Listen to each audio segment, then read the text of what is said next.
Today I'm going to talk a bit about some forgotten and unexplored technology. These are a few things that you might have seen before by accident or done in some chaotic matches, but I'm going to break it down and show you how they actually work and maybe even a bit of applications. First is a character-specific air action glitch, which lets certain characters air dash more than once. All characters are limited in how many air movement actions they can do. Characters like Beautiful Joe or Chun-Li, they can do 2 air actions, which allows them to triple jump or do 2 air dashes. But there is a way for some characters that only have 1 air dash to do 1 more. By canceling certain ground to air moves, you can have an extra air dash. In this case with Zero, he's able to air dash twice by canceling his uppercut into an air level 3 buster. This happens because the game, for some reason, seems to think that the initial jump counts as an air action. So by using this method, you bypass the initial action of the jump and just go straight to the air without jumping. And that saves that air action and allows you to use it in the air. This doesn't have much use in combos, but it adds another dimension to Zero's movement options, especially when you can use this technique to call assist at super jump height. You can even use this to bait anti-air attempts by air dashing backwards after air dashing forward.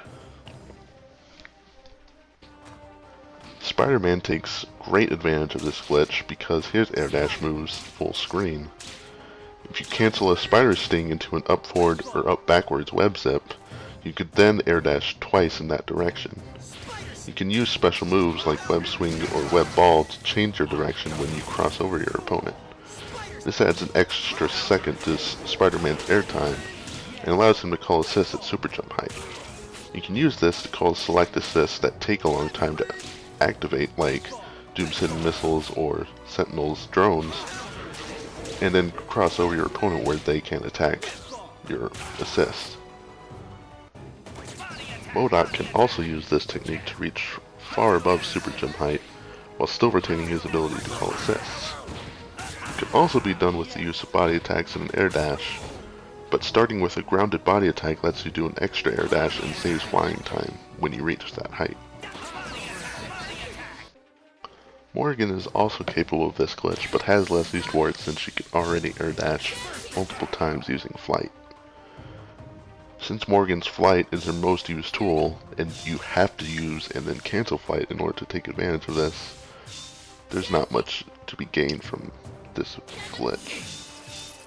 But even then, there are some potential zoning patterns that can benefit from having an extra air dash, especially in mix-up situations where you could use a double cross-up.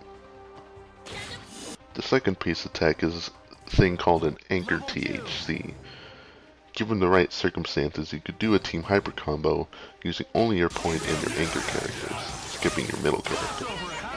This happens when you do a THC with your middle assist on cooldown. It requires you have exactly 2 meters, because if you have 3, your middle character will come out regardless if they're on cooldown. It's very situational, but if you control your meter to stay within range, you can take good advantage of your anchor's THC.